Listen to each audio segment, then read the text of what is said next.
De acordo com o arqueólogo brasileiro Alfredo Mendonça de Souza, em seu dicionário de arqueologia de 1997, sítio arqueológico é um local onde se encontram restos de culturas passadas. Já para o arqueólogo inglês Paul Bunn, em seu dicionário de arqueologia publicado em 2004, um sítio arqueológico é qualquer lugar onde há evidência de comportamento humano do passado. Pode ser um conjunto de poucos artefatos ou até mesmo cidades inteiras. Para muitos, são um conjunto de coisas velhas e incompreensíveis. Para outros, tesouros culturais que nos possibilitam contar histórias ainda não reveladas e produzir muitas vezes um conhecimento único para a sociedade.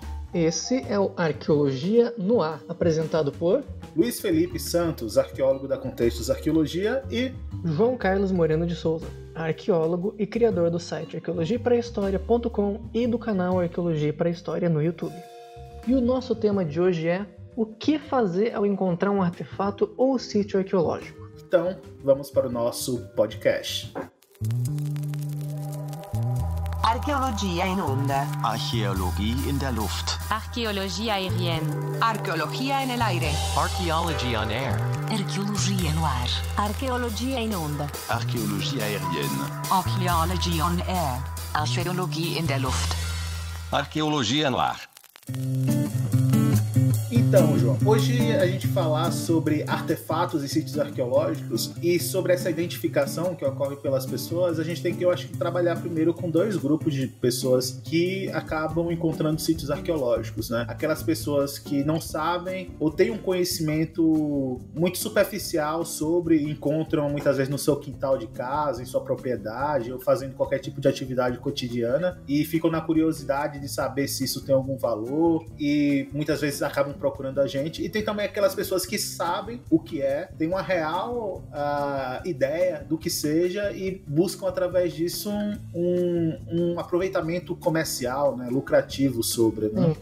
O pessoal quer lucrar sobre o patrimônio público. Exatamente. Quando eu penso nessas questões do artefato, encontrar artefato, muitas vezes a gente se depara, principalmente em algumas regiões do Brasil, onde tem uma maior carência de arqueologia, de centros de pesquisa em arqueologia. Eu falo assim, por exemplo, norte do Brasil, aqui o centro-oeste da Bahia, onde eu hoje resido. É muito comum a gente se deparar com pessoas que encontram material arqueológico muitas vezes no quintal da sua casa, né? Estão chutando o artefato e aí a única coisa que eles falam, isso deve ser coisa de índio, né? E muitas vezes vem até a gente procurar saber um pouco mais sobre o que é, se vale alguma coisa, ou muitas vezes até só entregar pra gente, né?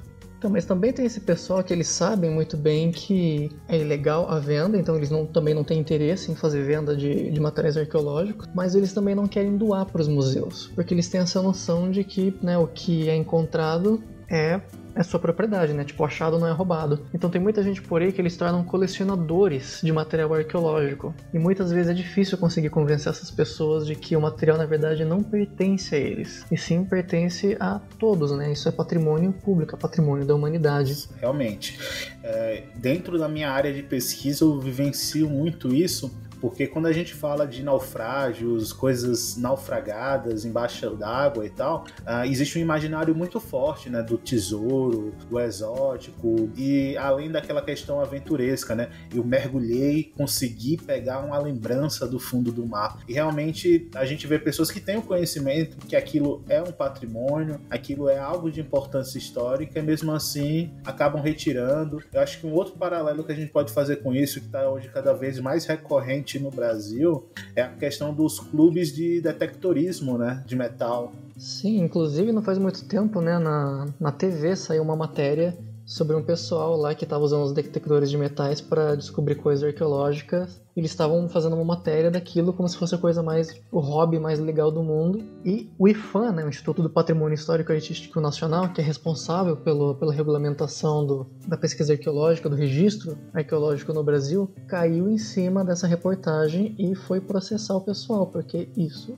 não se faz. Você não incentiva as pessoas a irem em sítios arqueológicos, saquear um sítio arqueológico. E essas pessoas são as que acabam sendo extremamente punidas, assim, porque elas têm um conhecimento conhecimento, sabem o que é, e mesmo assim acaba infringindo a lei, né? Porque a gente tem outras realidades. Como eu comentei, lá na região norte do Brasil, você anda e acaba chutando cerâmica sem querer, porque tem muito material arqueológico indígena, pré-colonial e até de períodos históricos. E aí tem regiões assim onde tem praias de rio, né? Onde é repleto, assim, que a galera junta de tanto material espalhado, acaba juntando e fazendo pequenos montículos, né? De machados polidos, cerâmica e coisas do tipo, ou colecionando em casa pela beleza estética daquele material. Isso a gente também vê em vários outros lugares no interior do Brasil, né? Com as pedras de raio, com as ferramentas polidas, né?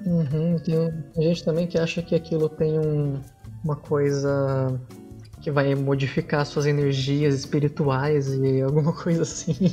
E essas pessoas, eu acho que é mais tranquilo, porque quando a gente começa a conversar com elas se sentem sensibilizadas sobre o que é, e a importância, aquilo permanecer no local onde estava, né? E não retirar isso, não continuar mantendo essa prática de retirar as coisas dos seus locais.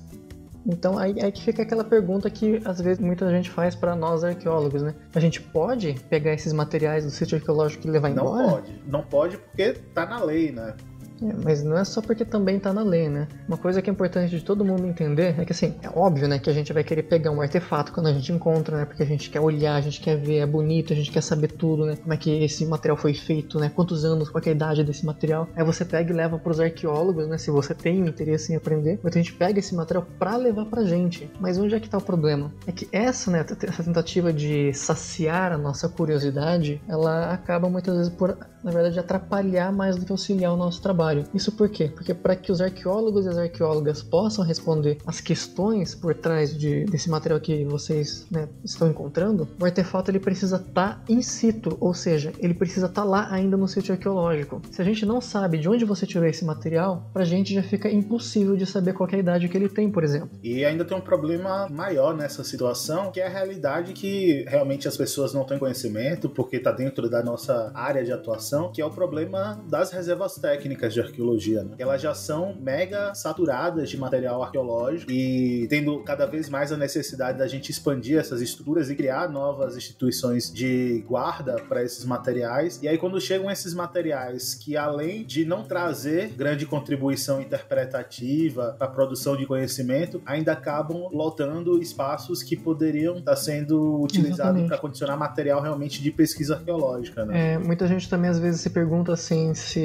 mas será que se eu coletar alguma coisa do sítio arqueológico que não é um artefato, o que eu acho que não é um artefato, aí não tem problema, né? Na verdade, não, né? Tudo no sítio arqueológico tem importância pra gente, você tem que manter tudo preservadinho. Isso não é um exagero nosso, né? Porque, assim, às vezes até mesmo aquela pedrinha pequenininha, né, feinha, que tá perto dos objetos mais bonitos, que o pessoal acha que tem maior importância, às vezes aquela pedrinha pequenininha pode ter uma importância muito maior pra gente, porque às vezes é dela que a gente vai conseguir tirar muitas outras informações que do machado polido, da ponta de flecha, a gente não vai conseguir. Então, assim, é sempre ideal, em vez de você coletar o material e levar para o arqueólogo, você procurar sim um arqueólogo, mas não coletar. Você procura o arqueólogo e fala para ele onde você encontrou. Se possível, leva o arqueólogo lá, leva qualquer, né, profissional pesquisador da área, para que ele tenha uma ideia do que é que está acontecendo ali e como proceder. Se é possível fazer uma pesquisa, se tem que coletar ou não.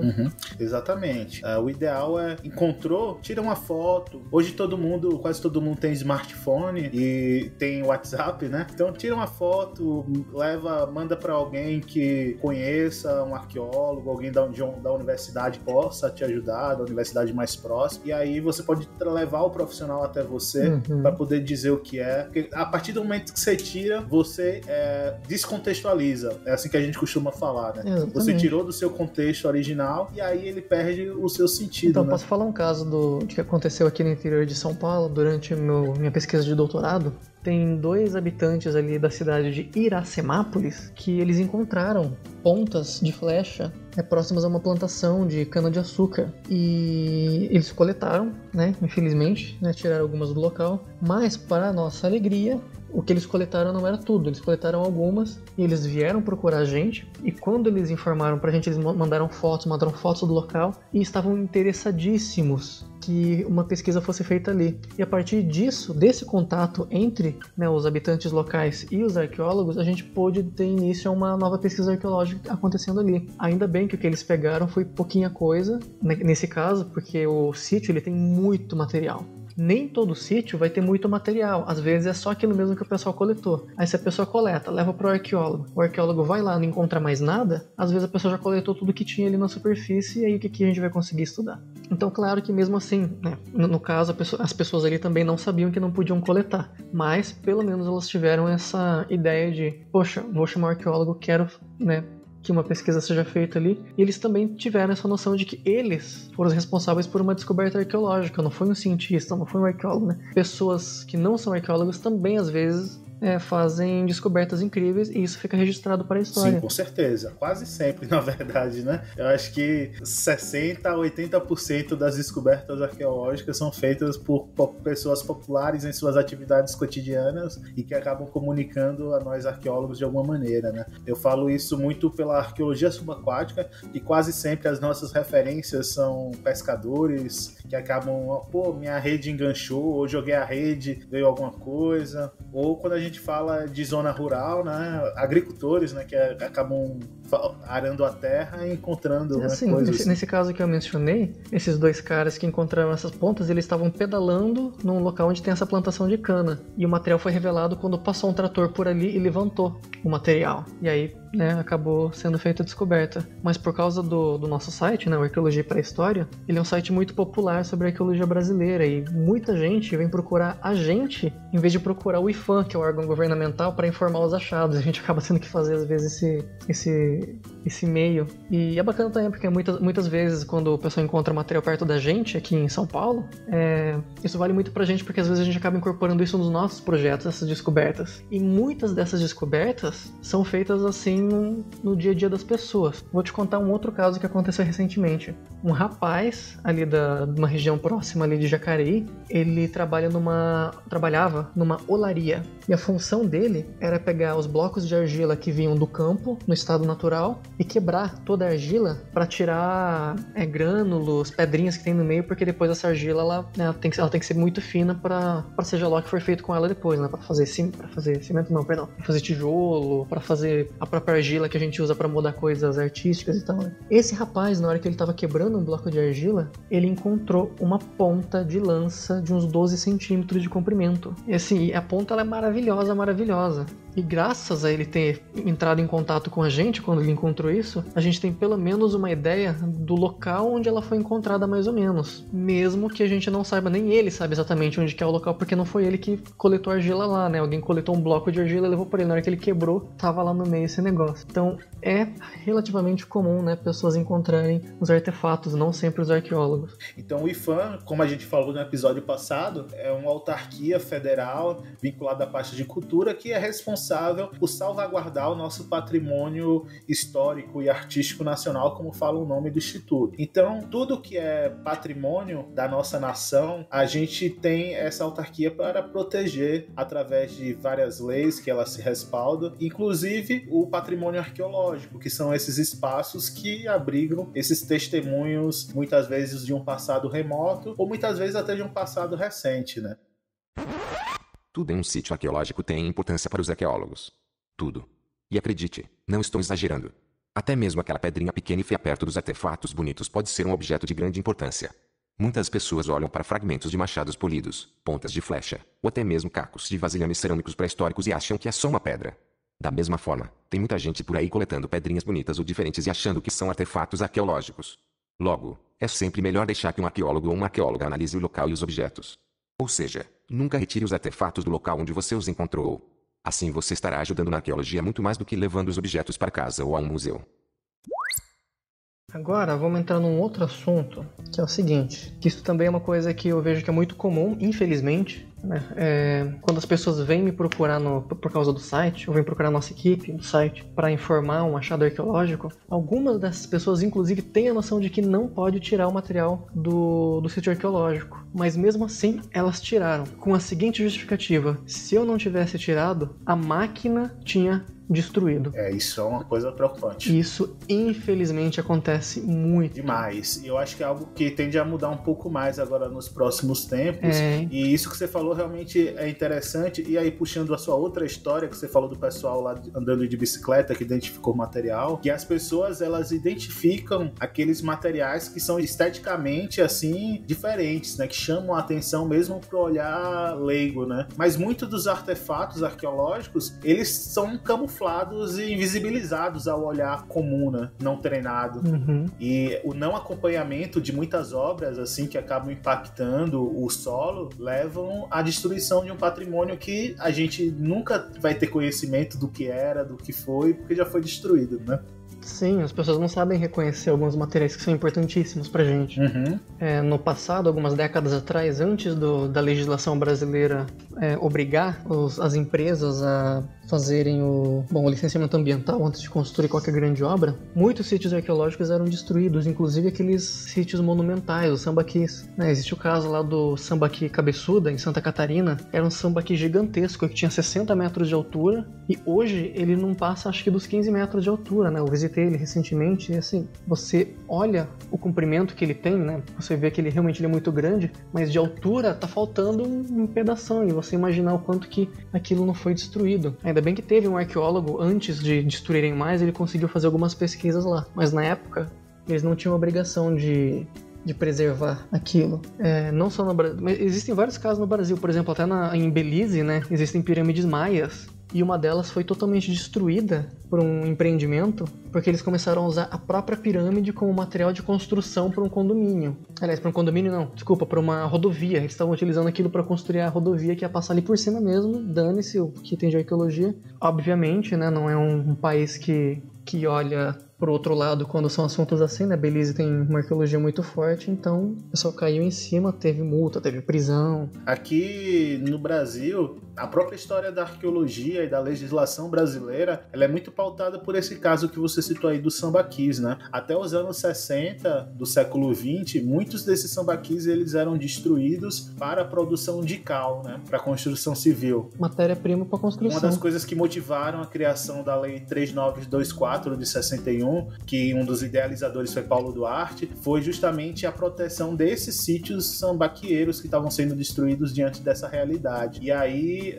tanto que a própria redação, né, da legislação, ela é muito datada aos anos 60, porque ela foi feita muito para esses casos específicos, tanto que o patrimônio arqueológico histórico, hoje ele entra dentro de uma interpretação e renovação, né, da lei, mas dentro da grafia original você não vê muito essa presença.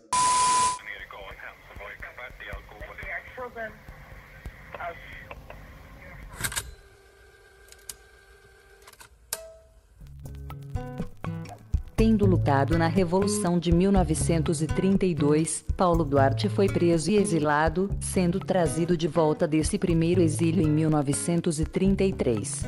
Em 1934 foi eleito deputado estadual e posteriormente assumiu o cargo de assessor jurídico da Prefeitura de São Paulo. Ele e Júlio de Mesquita Filho também fizeram parte da organização e criação da Universidade de São Paulo.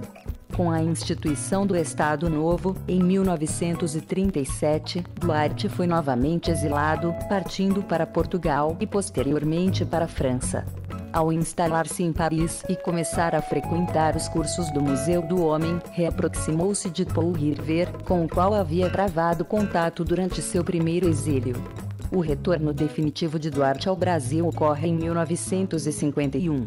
A partir de então, a luta pela pesquisa, salvaguarda e divulgação da pré-história no país, como maneira de estudar as origens do homem americano através dos vestígios indígenas, concentraria a maior parte de seus esforços, promovendo por diversos mecanismos a diminuição da exploração de sítios arqueológicos sambaqueiros. Fundou a Comissão de Pré-História em 1952, o Instituto de Pré-História e Etnologia em 1959, o qual seria incorporado pela USP em 1962, passando a chamar-se Instituto de Pré-História da Universidade de São Paulo, e foi importante formulador dos termos do que viria a ser a Lei nº 3.924 em 1961, sobre a definição, preservação e exploração dos monumentos arqueológicos. No entanto, o governo não oferece respaldo para grande parte dos projetos propostos por ele, que falece em 1984.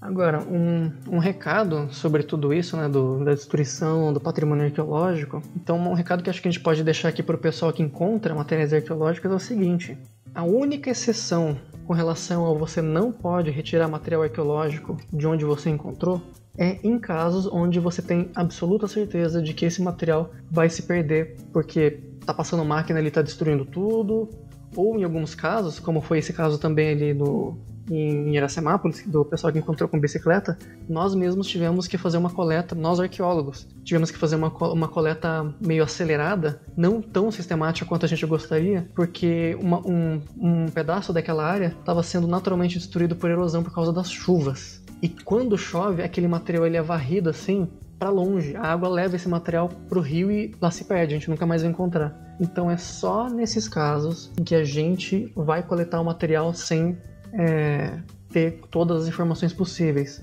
porque a gente, independente de você deixar ele lá ou você coletar, a gente vai perder todas aquelas informações, seja porque tem gente destruindo o local, seja por algum motivo natural. Então apenas nesses casos a gente vai e retira, e só nesses casos vocês, pessoas que estão nos ouvindo, se vocês encontrarem o material, aí vocês tiram e levam pra gente dar uma olhadinha. E de qualquer forma, faço uma outra recomendação, que é, ainda assim, comuniquem o IPHAN.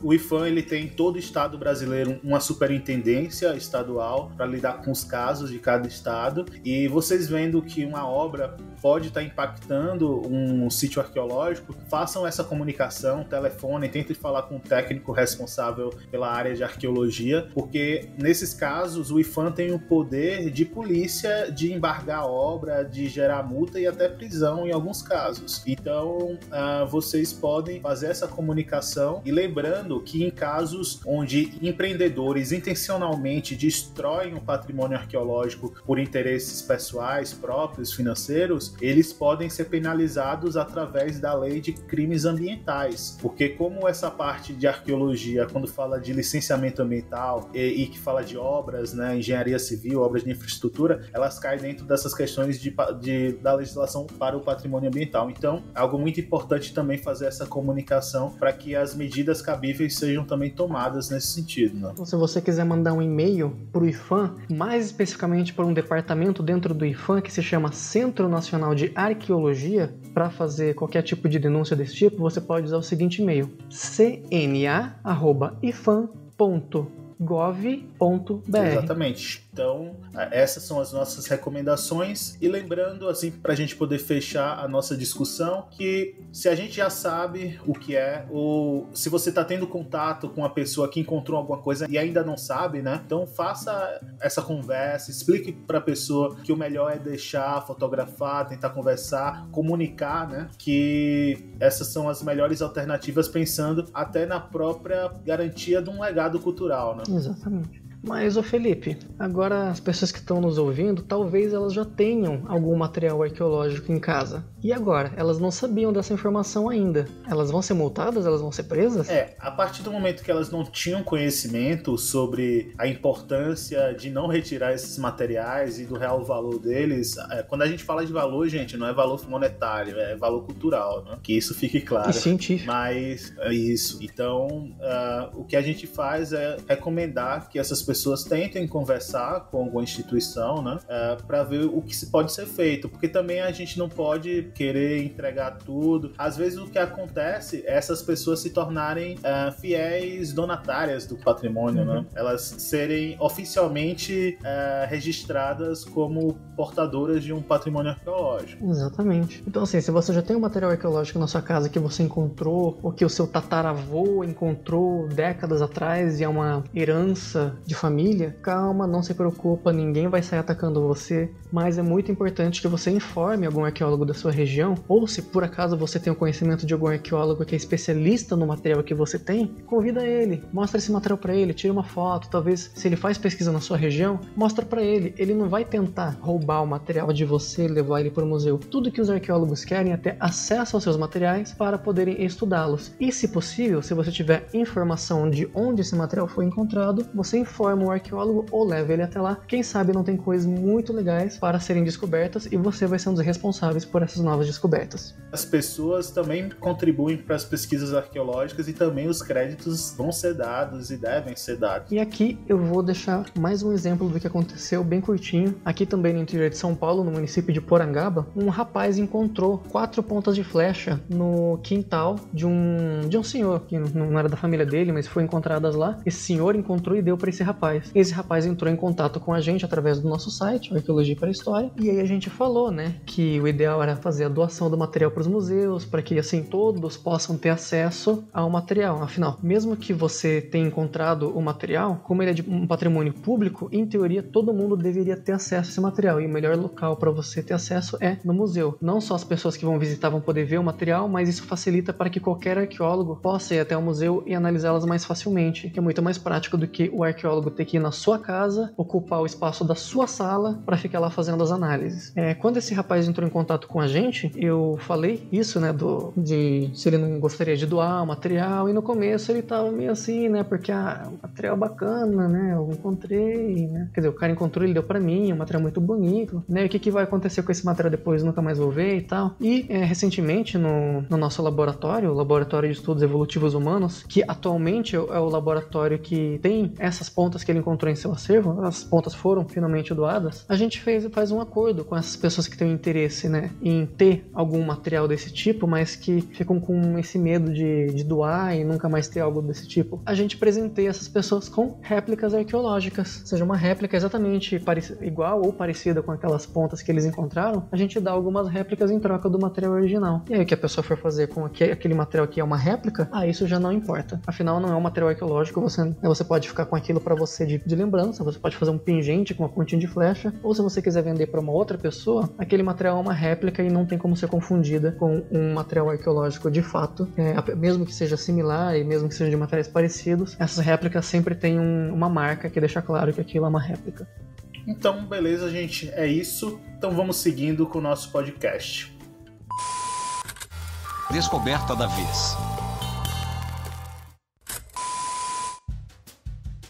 Na nossa descoberta da vez, hoje a gente vai falar sobre um artigo recente que saiu na Scientific Reports da Nature, que se chama Evidências Diretas de Tecnologias de Fibras dos Neandertais, né? E as implicações ambientais e cognitivas para esses grupos, né? Então, saiu esse artigo aí agora, na verdade o que ele está informando, né, a grande novidade desse artigo é a descoberta de pequenos resíduos de fibras trançadas, ou seja, um pedacinho de corda que ficou preservado em uma ferramenta de pedra lascada, que foi encontrado num sítio arqueológico no sudeste da França e que está relacionado a uma ocupação de neandertais. Até então, o registro mais antigo de fibras desse tipo, que a gente já conhecia, ele datava de 32 mil anos na China e estava relacionado a Homo sapiens, né, humanos modernos. Já esse registro feito no sítio dos neandertais, na França, ele não tem uma datação tão precisa, já que a datação não foi feita diretamente no artefato, mas sim nos níveis onde o material foi encontrado. E por causa disso, a gente sabe agora que o material ele tem no mínimo 41 mil anos de idade e no máximo 52 mil anos, ou seja, ele pode ter entre 52 e 41 mil. Mesmo se ele tiver 41 mil apenas, ainda assim ele é o mais antigo registro desse tipo de material. É importante lembrar que registros como esse, eles são raríssimos, porque todo o conhecimento que a gente tem sobre grupos do Paleolítico Médio, ou seja, os neandertais e os primeiros Homo sapiens, é muito raro, né, ter esse tipo de registro, porque a maior parte do registro que a gente tem ele é baseado em materiais como esqueletos humanos, os restos esqueletais dos animais que eram consumidos, os artefatos feitos em osso e principalmente os artefatos de pedra lascada, que são aqueles que possuem o melhor grau de preservação. Então são raríssimas os materiais orgânicos que se preservam dessa maneira. Então esse é um achado raríssimo. E essa descoberta ela é importante também porque ela confirma as hipóteses que a gente já tinha de que os neandertais já dominavam a tecnologia de fabricação de fios e cordas. Mas também, muito provavelmente, eles produziam, tendo essa tecnologia, eles produziam cestarias, sacolas e, é claro, roupas. Afinal, eles eram seres adaptados aos ambientes glaciais da Europa e da Sibéria, ainda que alguns deles tenham vivido também no Oriente Médio, onde é mais calorzinho. Mas só que mesmo sendo mais adaptado do que nós jamais fomos a ambientes tão frios assim, um agasalhinho sempre cai bem, né? Apesar dos achados, ainda resta uma dúvida pra gente, que é, teriam sido então os neandertais que inventaram as primeiras roupas? E caso tenham sido, quando é que isso aconteceu? Considerando que essa descoberta ela tem no mínimo 40 mil anos, 41 mil anos, mas na verdade os neandertais estavam no planeta desde 500 mil anos atrás. Achei ela interessante porque ela traz à tona também uma perspectiva que a gente, principalmente quem lida com tecnologia lítica e trabalha com a questão microscópica, né, da utilização, né, do material, que ele fala sobre a questão da microscopia óptica, né, dos artefatos que apontam esses usos, né, para tecelagem, para produção, né? Uhum. Infelizmente ela não é uma técnica que é aplicada como a gente gostaria ainda na arqueologia brasileira. Afinal, é uma tecnologia nova e que é cara, e a gente sabe as condições que está a ciência brasileira, né? Então é difícil conseguir aplicar isso aqui no Brasil. Então, beleza. É mais uma pesquisa aí bem interessante, indo aí por essa linha da gente entender os nossos ancestrais e a evolução humana. E a gente continuará trazendo, assim, toda a edição, as mais recentes descobertas, assim, interessantes, para que o público possa também estar sendo atualizado, né, sobre um pouco desse universo da arqueologia pelo mundo. Muito bem. Notícias no mínimo curiosas. Nas notícias curiosas de hoje, essa realmente, Juca, é curiosa. É muito curiosa. Muito curiosa. O título da matéria em si que saiu na Isto É, mas saiu em vários sites, várias revistas, principalmente no final do ano passado. E essa da Isto É já chama muita atenção pelo título: Os Cachorros Cientistas.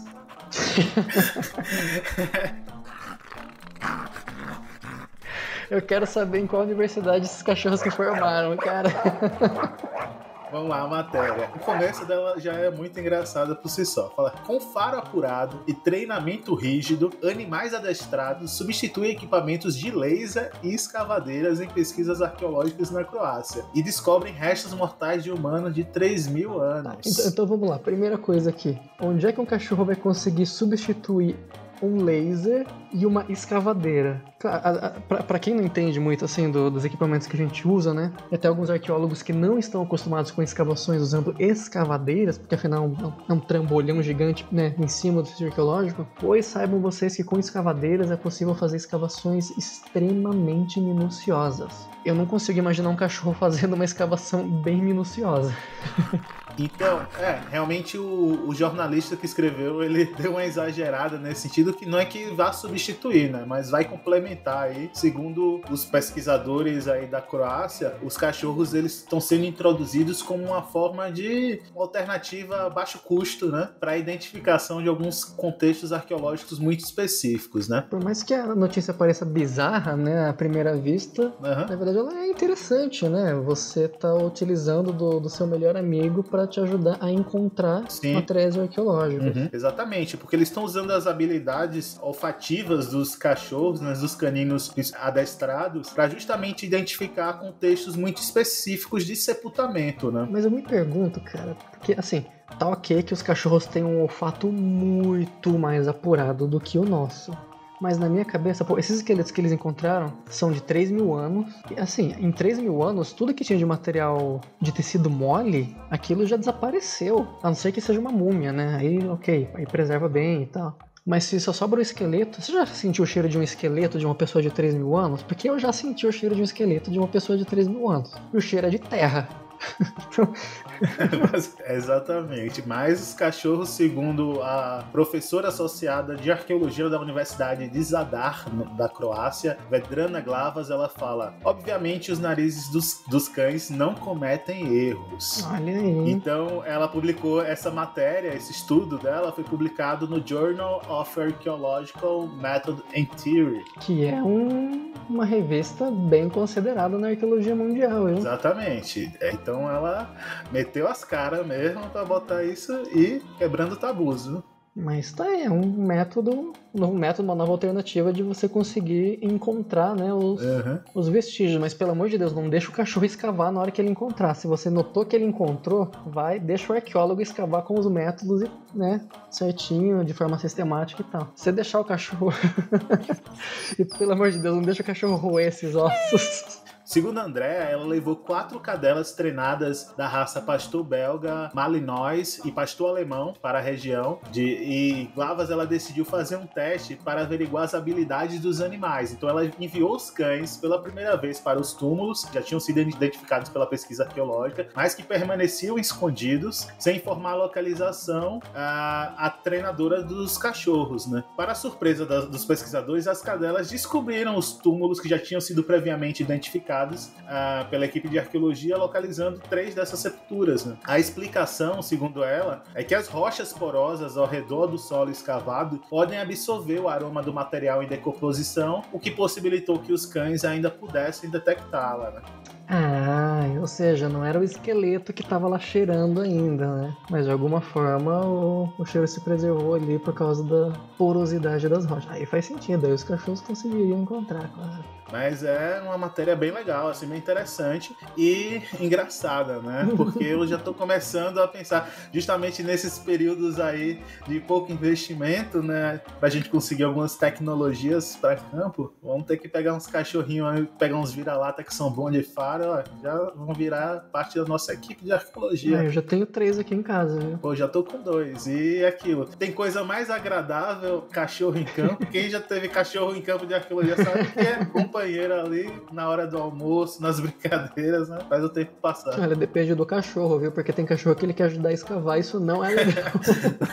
É que esse já tá querendo dar um passo à frente na sua profissionalização. Ele olha pra gente e fala assim, mas eu só tô tentando ajudar. Exatamente. Então é isso, a nossa matéria de hoje. E eu acho que só pra gente encerrar, seguindo uma frase que foi dita pelo nosso excrementíssimo presidente, que ele criticando pesquisas arqueológicas que foram desenvolvidas pelo Ministério Público atrás de desaparecidos políticos no Araguaia, na época ainda de deputado, ele colocava no seu gabinete uma frase falando que e no site dele, quem procura osso é cachorro. Tá vendo aí? Respondeu. Encontra em contexto arqueológico ainda. Solta os cachorros!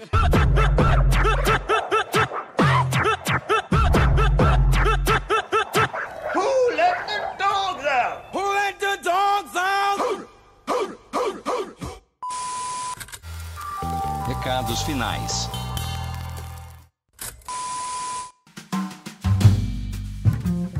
Mas é isso, gente.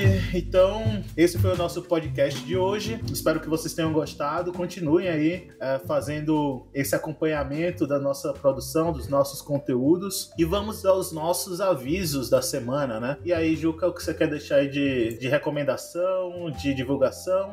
Para quem tiver mais interesse em outros canais de divulgação científica da arqueologia brasileira, eu recomendo para vocês o canal Arqueologia Alternativa no YouTube e o site e o canal Arqueologia e Pré-História no YouTube, além, é claro, dos canais que o Luiz Felipe vai falar agora pra gente. Exatamente. Fazendo a minha propaganda aqui, peço para que vocês continuem acompanhando e se não conhecem, comecem a acompanhar o canal da Contextos Arqueologia no YouTube. A gente está sempre botando vídeos e principalmente fazendo palestras online através de um projeto chamado Contextos Live, que a gente já faz desde 2014. E continue escutando também esse podcast aqui, o Arqueologia no Ar, que a gente está fazendo aí com muito esforço para vocês, e o Contextos Podcast, que também a gente está lançando aí em todas as plataformas digitais, que também a gente tenta trazer um conhecimento útil aí sobre a prática arqueológica, os bastidores do desenvolvimento da arqueologia no licenciamento ambiental, que casa um pouco do que a gente discutiu hoje aqui com vocês. Mas é isso, e também siga o Instagram, @contextos.arqueologia, para ficar atualizado sobre o que a gente está fazendo e produzindo. igualzinho. Muito bom. E quem quiser saber as suas redes sociais, Felipe? Tenho também o Arqueopunk, @Arqueopunk no Instagram. Atualmente não tô botando muita coisa, mas quem quiser seguir, siga lá. Bom, quem quiser me acompanhar nas redes sociais, pode me procurar no Twitter e no Instagram, no @JC Moreno de Souza. Moreno de Souza com S, ok? É isso aí. Muito obrigado, Juca, pelo apoio aí em mais um podcast. É isso aí. Nos vemos na próxima. Então, até mais, galera, e tchau.